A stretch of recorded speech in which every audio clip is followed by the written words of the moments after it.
Incumbency factor. ला इसी के बारे में हम लोग पहले बात करते हैं। हमारे बड़े अच्छे मित्र, आदरणीय, सम्माननीय, one of the most articulate men I've ever met, with a great sense of history, not only of the country and the RSS, but also of all political parties, Mr. Lakshman Sawji. Lakshman Sawji साहब, नमस्कार। नमस्कार। नमस्कार sir. look at that kurta. अरे sir क्या बात है, जबरदस्त। Vande Mataram sir, Vande Mataram. Vande Mataram. Vande Mataram. क्या सर बगलामुखी का पाठ करके आ रहे हैं क्या, या उधर गए थे, शिरडी गए थे क्या? ये मतलब पीला रंग का कुर्ता और मतलब जबरदस्त, बिल्कुल। त्र्यंबकेश्वर में हमारे निवृत्तिनाथ जी की ऊटी की वारी रहती है कल। वो चंदन का लेप उनको समाधि को लगाते हैं कल, यस्टरडे, और वहां से आ रहे थे। अरे सर क्या बात है, हर हर महादेव, ओम नमः शिवाय। निवृत्तिनाथ जी ज्ञानेश्वर जी के बड़े भाई, समझ गया, जिन्होंने ज्ञानेश्वर जी ने जिनको गुरु माना था जी, और उनको गुरु मानकर जिन्होंने ज्ञानेश्वरी लिखी, वो निवृत्तिनाथ जी की समाधि स्थान त्र्यंबकेश्वर में है। जबरदस्त sir, fantastic. We learn something new every time you are on the show. जब भी आप हमारे शो में आते हैं, कोई ना कोई नई जानकारी मुझे सीखने को मिलती है, और मुझे बहुत अच्छा लगता है इसकी वजह से आपसे बात करने के लिए। सर दो चीजें सर, एक तो कर्नाटक में जिस भारतीय जनता पार्टी के वरिष्ठ नेता को टिकट नहीं मिली, वो भाग के बीजेपी में चला गया है, और सॉरी कांग्रेस में चला गया है। दूसरा, योगी आदित्यनाथ जी, भले देखिए सर, मैं कानूनी कार्रवाई में मैं नहीं जाना चाहता हूं इस वक्त। I don't want to go into the legal aspects, perhaps Pradeep ji might want to go, I don't know. But जिस प्रकार अतीक अहमद के गैंग का सफाया किया गया है, और अभी भी बाय द वे अपने दर्शकों को मैं बता दूं, inside information from Uttar Pradesh is very clear, अभी भी कार्रवाई खत्म नहीं हुई है। उसके जितने हिटमैन थे, जितने मर्डरर थे, जितने कातिल थे, जितने दलाल थे, जितने सब लोग थे जो उसका फाइनेंस मैनेज करते थे, आप खुद सोचिए, अतीक अहमद जैसा आदमी के उसके पास 12,000 करोड़ की प्रॉपर्टी है। 12,000 करोड़। योगी आदित्यनाथ को और भारतीय जनता पार्टी को अब उत्तर प्रदेश में हराना मेरी समझ में बिल्कुल नामुमकिन है। सर आप बताएं, योगी जी के बारे में बात करेंगे 2 मिनट के बाद। कर्नाटक में ये क्या हो रहा है सर? जिसको बीजेपी टिकट नहीं दे रही वो कांग्रेस में जा रहा है, क्या मतलब हुआ इसका?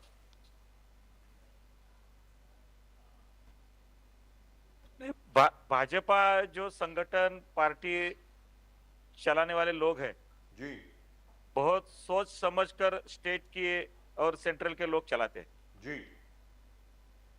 हमने पहले चर्चा में भी हमने एक बात बोली थी जी, कि पथ का अंतिम लक्ष्य नहीं है सिंहासन चढ़ते जाना जी। ये हर एक कार्यकर्ता लीडर ने ध्यान में रखना चाहिए। हम पार्टी में सिर्फ विधायक, सांसद, मंत्री, मुख्यमंत्री बनने के लिए नहीं आए हैं जी। और पार्टी सिर्फ इसके लिए नहीं है कि किसी को विधायक बनाए, किसी को सांसद बनाए, किसी को मंत्री, मुख्यमंत्री। ये हमारा एक सत्ता पे जाने के लिए एक साधन है, साध्य नहीं है। तो ये बात जो समझता है वो ऐसी हरकतें नहीं करता है जी। एक दूसरे से थोड़ी बहुत बनती नहीं है, एक तो बात अलग होती है, लेकिन पार्टी के ऊपर मैं बड़ा हूं, पार्टी से मैं ज्यादा बड़ा हूं, ये सोचकर कोई पार्टी में रहेगा तो उसको कभी कभी समझना चाहिए कि हम पार्टी में हैं, पार्टी में सिर्फ हम नहीं है जी। तो ये चुनाव के समय पे ऐसे लोगों की बहुत अच्छी तरह से पहचान हो जाती है। कभी कभी पार्टी चलाने में कोई मिसकम्युनिकेशन हो जाता है, उसके भी थोड़ी बहुत इसका एक परिणाम होता है, लेकिन चुनाव के समय पे बहुत अलग अलग सोच से चुनाव को पार्टी सामने जाती है जी। इसलिए किसी का काम नहीं हुआ होगा तो उसके पीछे कुछ ना कुछ वजह हुई होगी जी। सिर्फ कोई हमको आदमी नहीं चाहिए इसलिए किसको बाजू को नहीं किया जाता है। दुरुस्त बात। तो चुनाव के समय में थोड़ी संयम की जरूरत रहती है और थोड़े बहुत आगे की सोच भी रहनी चाहिए। जिस तरीके से हमको 2024 के महाचुनाव को सामने जाना है, महाविजय पाना है, उससे पहले अगर हमारा ये विधानसभा का चुनाव है तो वहां हमने बहुत सोच समझकर हमने उसमें देखना चाहिए। यह हर एक को लगना चाहिए, चाहे वो विधायक हो, कोई मंत्री हो, कोई और कोई भी हो, पदाधिकारी हो। जी। तो पार्टी जब ये सोच रही है, कुछ कर रही है, तो कुछ आगे की उसमें सोच रहती है। जो आदमी को विधानसभा के लिए कैंडिडेट नहीं किया जाता है, उसको आगे कोई पार्टी की जिम्मेदारी होती है। शायद कोई आगे के कोई सोचा हुआ रहता है। कभी कभी सेंट्रल कमिटी में कहीं ना कहीं तो लोकसभा की चुनाव के लिए कोई आदमी जरूरत है, तो उसको अभी विधानसभा में मत अटकाओ, ऐसा भी कभी कभी होता है। और वो वक्त पर सब बातें होती नहीं है। लेकिन यहाँ पर लक्ष्मण सौजी साहब, जैसे लक्ष्मण सवाड़ी जी हो गए, जगदीश शेट्टार जी हो गए, ये सब लोग वो हैं जिनको भारतीय जनता पार्टी की वजह से सब कुछ प्राप्त हुआ, ओहदा सही मिला, बात है। सम्मान मिला। मतलब जगदीश शेट्टार साहब तो मुख्यमंत्री हुआ करते थे। मेरा ये कहना, और सावड़ी साहब जो हैं डिप्टी चीफ मिनिस्टर, वो तो अपना चुनाव हार गए थे, इस बार तो हारे हैं ना चुनाव वो। तो मैं आपसे ये जानना चाहता हूं, जैसे आप बोल रहे हैं भारतीय जनता पार्टी आखिरकार संघ से ही पैदा हुई है, संघ का एक बहुत पुरानी परंपरा है कि भाई आप संगठन के लिए हैं, संगठन जो है आपके लिए है, लेकिन संगठन आपके अधीन नहीं है, आप संगठन के अधीन हैं। तो इन सब लोगों को क्या ये मालूम नहीं है? मतलब they have been in the party for the last 20 years, कोई 25 साल से, कोई 30 साल से, कोई 40 साल से। सर बराबर नहीं, अभी हमको ऐसा है, कर्नाटक में संगठन के लिए हमारे कुछ प्रयास कम रहे होंगे, इसलिए इनके दिमाग में ऐसी बात आती है। गुजरात में जब चुनाव हो गए और गुजरात में जब विधायक को टिकट नहीं दिए, मंत्री लोगों को टिकट नहीं दिए, तो गुजरात में इतनी बड़ी मात्रा में ऐसे प्रसंग को हमको सामना नहीं करना पड़ा था। नहीं करना पड़ा, करेक्ट। तो ये थोड़ा सा राज्य का इकाई का काम करने का थोड़ा बहुत जो मिसकम्युनिकेशन होगा, वो आगे आपको उसमें जिम्मेदारी ज्यादा देखनी पड़ेगी इसके लिए। लेकिन लक्ष्मण सौदी साहब, हमारे सामने ही एक बहुत बड़ा उदाहरण है। आदरणीय सम्मानीय देवेंद्र फडणवीस जी, देवेंद्र फडणवीस जी आज की तारीख में सबसे बड़े दल के नेता हैं महाराष्ट्र असेंबली में। उनको पहले उनका मतलब ये था कि भाई बीजेपी बाहर से सपोर्ट करेगी एक नाथ शिंदे जी को, फिर उसके बाद हुक्म आया नहीं आप डिप्टी चीफ मिनिस्टर बनेंगे। आप खुद सोचिए, जो शख्स पूरे 5 साल के लिए, मतलब 1970s के बाद, लेट 60s और 70s के बाद, वसंतराव पाटिल के बाद जिस आदमी ने अपना पूरा टर्म कंप्लीट किया हो मुख्यमंत्री पद पर महाराष्ट्र में, सही बात है जी, उसको यह कहा गया हो कि आप डिप्टी चीफ मिनिस्टर बनेंगे। उस शख्स ने, देवेंद्र फडणवीस जी ने, अपने ईगो को सामने नहीं रखा, अपने मतलब कुछ नहीं उन्होंने सुना, भले उनको, और उनको जरूर बुरा लगा होगा, ऐसी बात नहीं है कि नहीं लगा होगा, जरूर लगा होगा। उसके बावजूद उन्होंने कहा भाई पार्टी का हुक्म है, उधर से मेरे नड्डा साहब ने बोला है, अमित शाह जी ने बोला है, नरेंद्र मोदी जी की तरफ से हिदायत आ गई है, I am now deputy chief minister and he is working as deputy chief minister. मतलब that is the way the party functions. So why is that not happening in Karnataka? Karnataka में ऐसा क्यों नहीं हो रहा सर, बताएं। नहीं, हम सब पार्टी कार्यकर्ताओं ने, पार्टी के विधायकों ने, सांसदों ने देवेंद्र जी से ये प्रेरणा लेनी चाहिए जी। बहुत बड़ा डिसीजन था उनके लिए, और पार्टी का सुनना चाहिए, ये हमको सबको उन्होंने सिखाया जी। और इसका असर आगे होगा कार्यकर्ताओं के ऊपर, नेताओं के ऊपर, कहीं ना कहीं। तो मुझे कर्नाटक में भी मुझे तो ऐसा लगता है कि भारतीय जनता पार्टी को लक्ष्मण सौजी से प्रेरणा लेनी चाहिए कि वो शख्स जिसने आज तक कभी ना पद मांगा है, ना ओहदा मांगा है, ना लाल बत्ती मांगी है, आज तक कभी कुछ नहीं मांगा, सिर्फ उसने ये बोला कि मेरे को क्या करना है ये बताओ। मतलब I think the BJP and the rest of the parties also should take inspiration from you sir, Laxman सौजी साहब।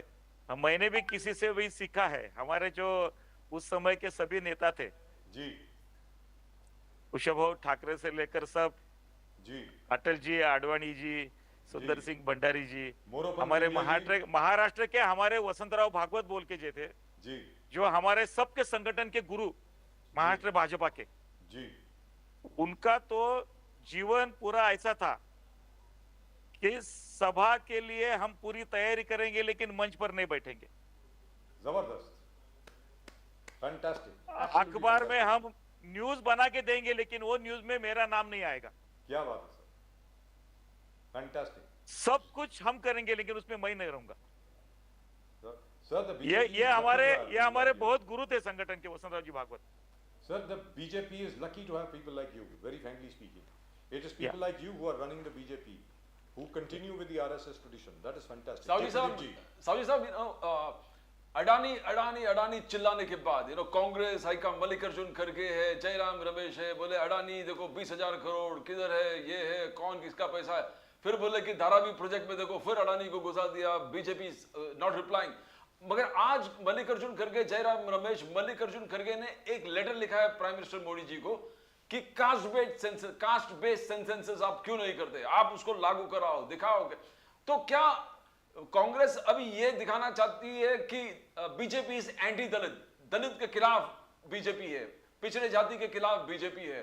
तो क्या अब गेम प्लान ये है कि पूरे देश में ये दिखाने के लिए बीजेपी इज दलित विरोधी? कैसे देखते हो अब कास्ट बेस्ड सेंसस की जो मांग मल्लिकार्जुन खड़गे साहब ने की है आज? विषय के ऊपर तो हम चर्चा कभी भी कर सकते हैं, लेकिन जो विषय निकाल रहे हैं उनको इसमें से एक भी विषय के बारे में चर्चा करने की नैतिकता इनके पास है? अभी मैं जब बात शुरू किया, मैंने पहले 1 मिनट पहले मैंने अपने कांग्रेस प्रवक्ता का वाघमारी जी को सुना था जी जी। और उन्होंने भारत रत्न डॉक्टर बाबा साहेब अम्बेडकर जी के बारे में बात किया। पंडित नेहरू ने बाबा साहेब अम्बेडकर जी का जितना इंसल्ट किया उसके पूरे दुनिया में किसी ने नहीं किया। ये कांग्रेस वाले बोलते हैं बाबा साहेब अम्बेडकर जी के बारे में। आज जो बाबा साहेब अम्बेडकर जी की जो विचारधारा है, उसके जो विचारधारा चलाने वाले पॉलिटिकल पार्टियां हैं, वो भाजपा के साथ गवर्नमेंट में है और 1 साल 2 साल नहीं, पिछले 9 साल से है। और ये बोलते हैं बाबा साहेब अम्बेडकर जी का अवमान भाजपा करती है। क्या ये कांग्रेस वाले की पूरी जिंदगी गई उनका अवमान करने में। कास्ट स्पिरिट पे राजनीति करना ये कांग्रेस का काम है। इतने 50 साल राजनीति करने के बाद देश में से छूत अछूत का सोच गया नहीं, इसके लिए कौन जिम्मेदार है? सरकार चलाने वाले जिम्मेदार नहीं है। इन्होंने सोचना चाहिए था इसके बारे में।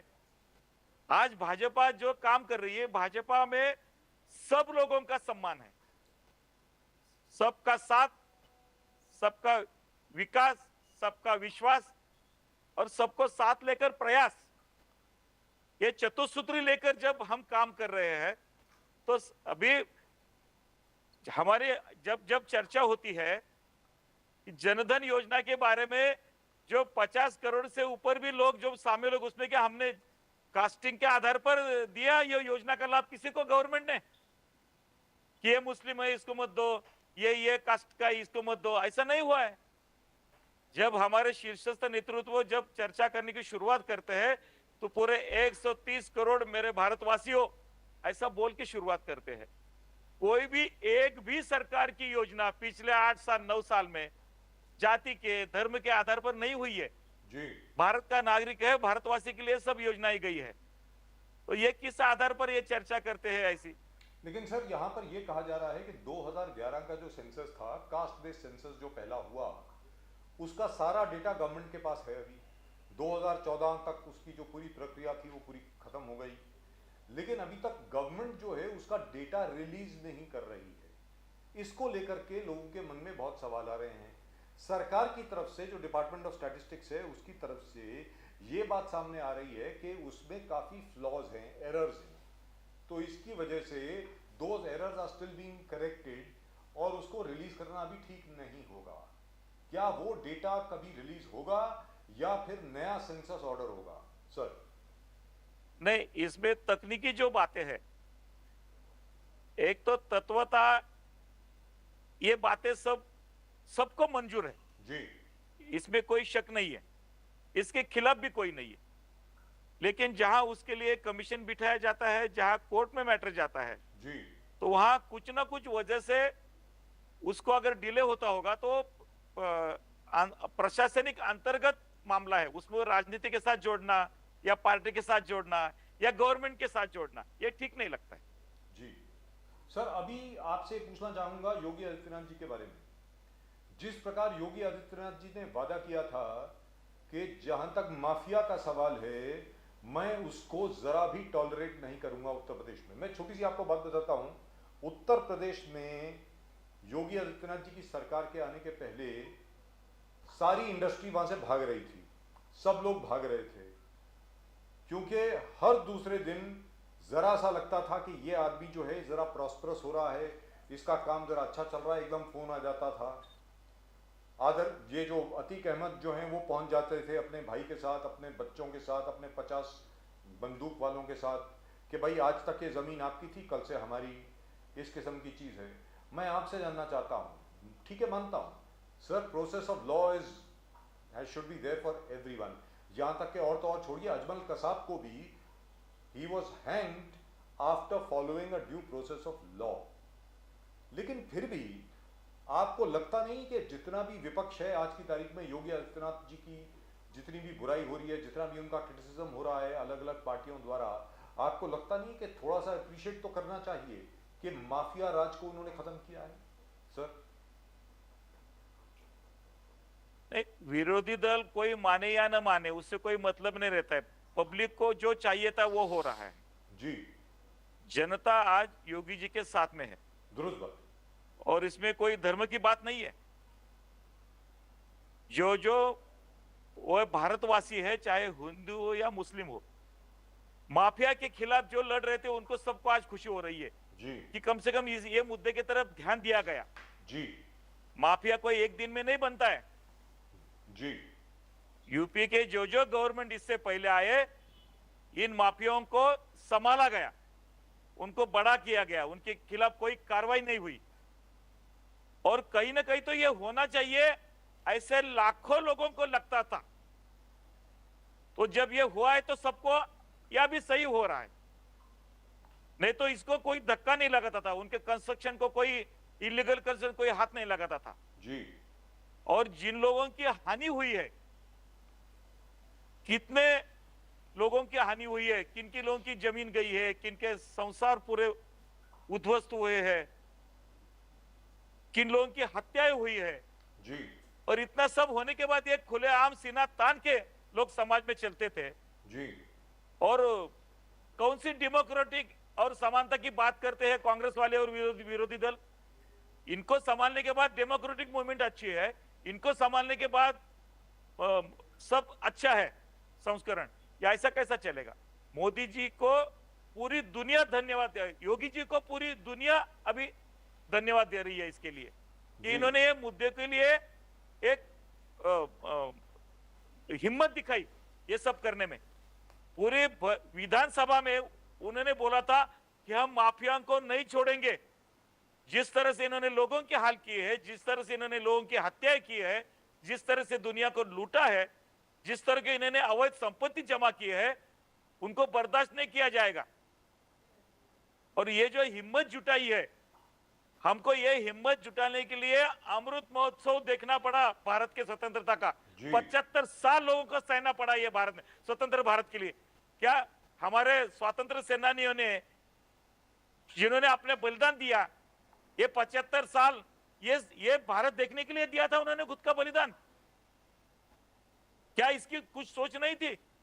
इतने क्रांतिकारियों ने ब्रिटिश लोगों के लिए वो गवर्नमेंट के खिलाफ जब मोर्चा खोला, अपने बलिदान दिया, पूरा अपना जीवन उसमें कुर्बान कर दिया, तो क्या ये इन लोगों को बड़ा होने के लिए किया था क्या? और ये आम आदमी के दिमाग में जो पूरे सवाल थे उसके ऊपर अभी जवाब मिलना चालू हुआ है। ये शुरुआत है, अभी ये शुरुआत है। उत्तर प्रदेश की ये जो घटना हुई है, ये भारत के लिए, सबके लिए सबक है। अभी भी सुधरो।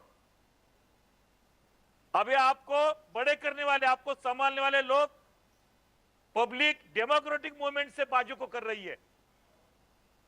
अभी आपको संभालने वाले लोग नहीं है सत्ता पे जी।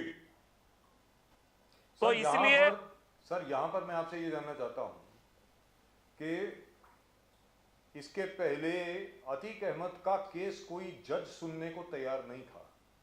10 मैजिस्ट्रेट ने 10 magistrates had recused themselves from Atiq Ahmed case. They said we can't hear him, क्योंकि सीधा थ्रेट चले जाता था, तेरी फैमिली को उठा लेंगे, इसको ये कर देंगे, उसको वो कर देंगे, उसको वो कर देंगे। और तीसरी चीज, हमें तो जरा हैरानगी होती है, आदरणीय सम्मानीय अखिलेश यादव जी किस मुंह से इस प्रकार अतीक अहमद साहब की तरफदारी कर रहे हैं, हमें तो समझ में नहीं आ रहा है। मतलब वो 6 बार जो विधायक बने हैं, 6 बार के 10 बार या जितनी मर्जी बार विधायक बने हैं, उसमें से तकरीबन 80% ऑफ द टाइम ही has been supported by the Samajwadi party.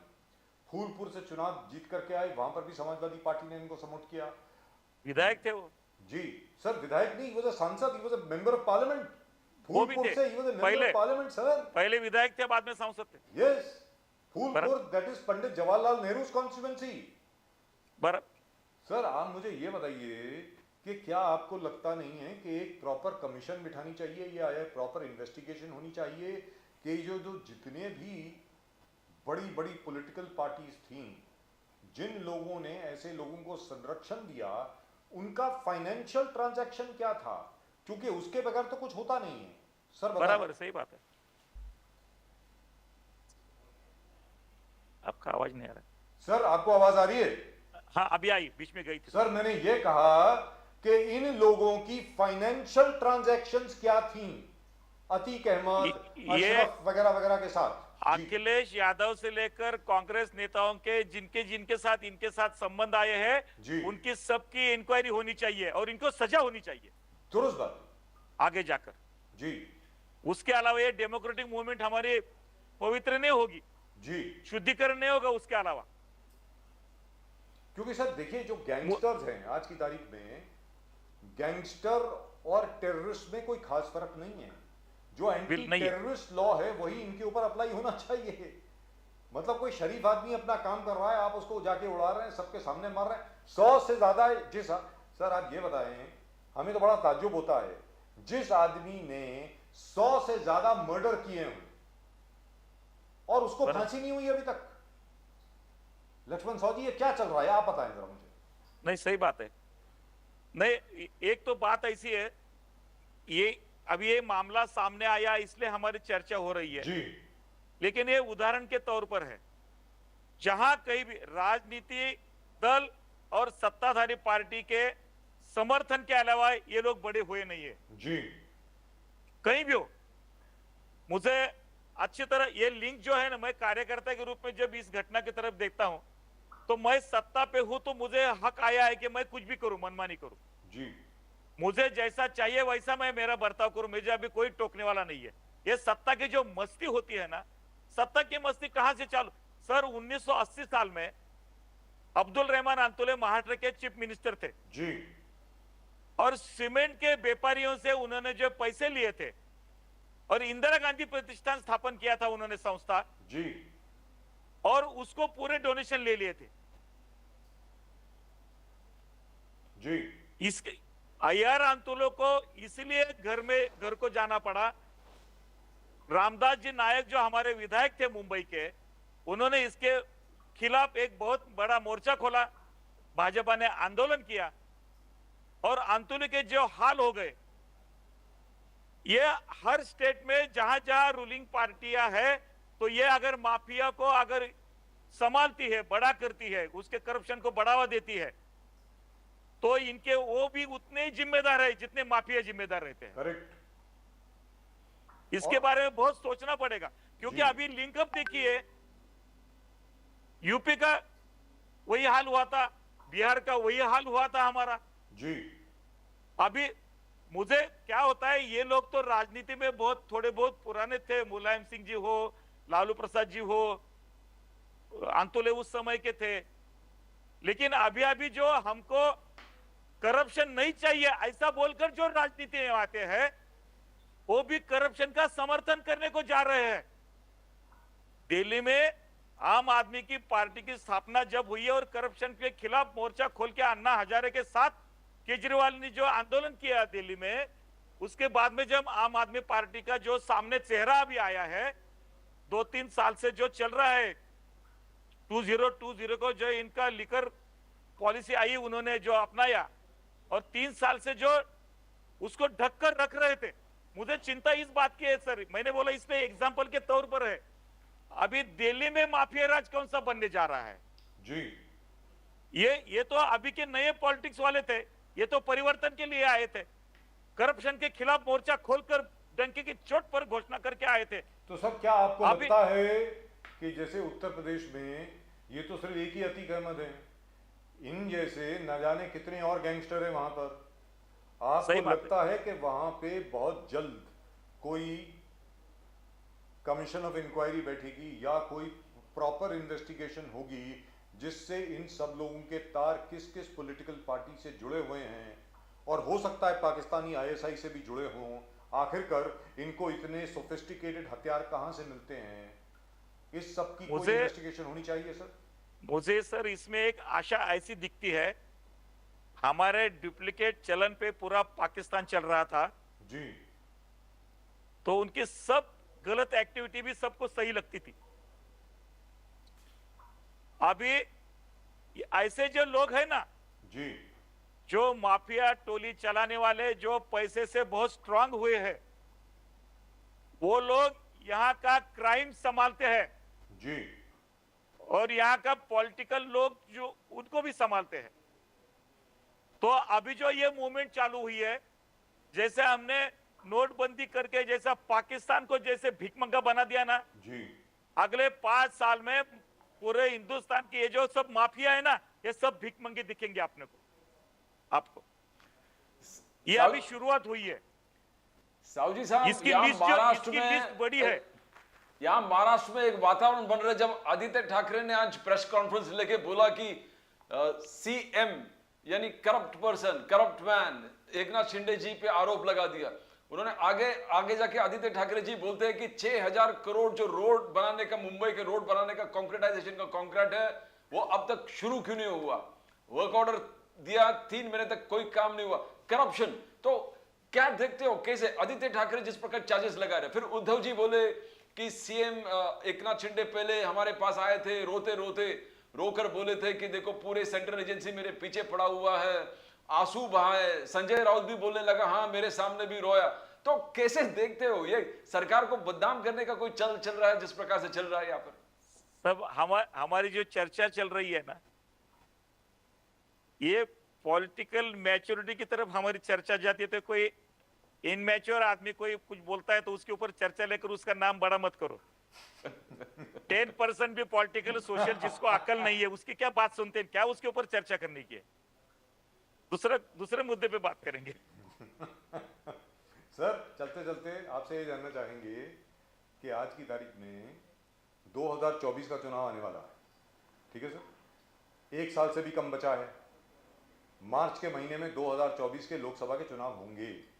मैं आपसे जानना चाहता हूं कि आपके मुताबिक व्यक्तिगत तौर पे, मैं मानता हूं आप भारतीय जनसंघ से थे, उसके बाद बीजेपी में आए, आप संघ से तो हैं ही, लिहाजा आप बहुत ज़्यादा बोल नहीं पाएंगे, लेकिन क्या आप संतुष्ट हैं जो आज तक केंद्र सरकार ने जो काम किया है उससे? आप और आपके जैसे अलग अलग जितने भी बड़े बड़े कार्यकर्ता हैं बीजेपी के, और आपके आसपास के जितने लोग हैं नासिक में अलग अलग जगह पर जिनसे आप मिलते हैं, क्या वो खुश हैं केंद्र के काम से?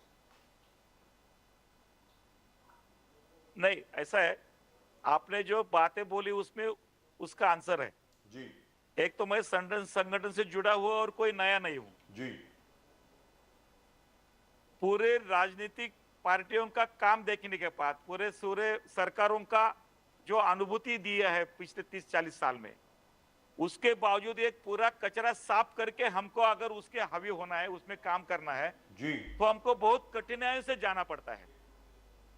राजनीतिक सिचुएशन और व्यवस्था इतनी खराब हो गई है सामने कि उसके ऊपर उठकर कोई अच्छा काम करना है तो बहुत स्पीड ब्रेकर्स है। जी सोशल स्पीड ब्रेकर है, पॉलिटिकल है, व्यवस्था के है, ब्यूरोक्रेट्स के है। एक अच्छा काम करने के लिए एक अच्छा आदमी को बहुत कठिनाइयां होती है, और इतने ईमानदारी से मोदी जैसे नेतृत्व ने जी सरकार को इतनी विपरीत परिस्थिति में हैंडल किया है, इसकी दाद देनी पड़ेगी, इसकी दाद देनी पड़ेगी। मेरे जैसे कार्यकर्ता ये सोचेगा कि भारत का क्या स्थान था दुनिया में। जी भारत का कोई भी आदमी परदेश में जब जाता था विदेश में जब जाता था तो उसके तरफ कैसा देखा जाता था और आज कैसा देखा जाता है, और जो लीडरशिप को अवसर मिला है प्राइम मिनिस्टर का, तो उन्होंने हर एक चीज में जी एक अपना ऐसा एक उसके ऊपर स्टैंप बोले तो भी चलेगा। तो ये आसान नहीं था ये सब करना। विदेश नीति भी हो, यहाँ के गुंडाराज के खिलाफ भी हो, यहाँ की पॉलिटिकल सिचुएशन हो, यहाँ के सोशल इश्यू भी हो, इधर के एजुकेशन की इश्यू हो, इधर के हेल्थ की इश्यू हो, इधर का इंफ्रास्ट्रक्चर डेवलपमेंट की इश्यू हो, इधर का करप्शन के खिलाफ उठाना हो, ये सारे मुद्दों को जो स्पर्श किया है, एक नया आयाम दिया है। इसके लिए तो सैल्यूट ही करना पड़ेगा। संतुष्टि और असंतुष्टि ये व्यक्तिगत तौर पर देश के लिए कैसा सोच सकते हैं हम लोग। Wonderful. So that's why you said 400 plus. Lok Sabha में 3 शो पहले आपने कहा था 400 प्लस। एक बार कह दिया। Lakshman Saji साहब, it's a pleasure talking to you. Thank you so much sir for coming in our show. Always a pleasure talking to you. आप इसी तरह हंसते रहें, इसी तरह मुस्कुराते रहें और इसी तरह अपना विश्लेषण देते रहें, इसके लिए आपका बहुत बहुत धन्यवाद। Thank you so much sir. धन्यवाद। नमस्कार, वंदे मातरम। धन्यवाद। Thank you so much sir. Sure. That's wonderful. That's wonderful.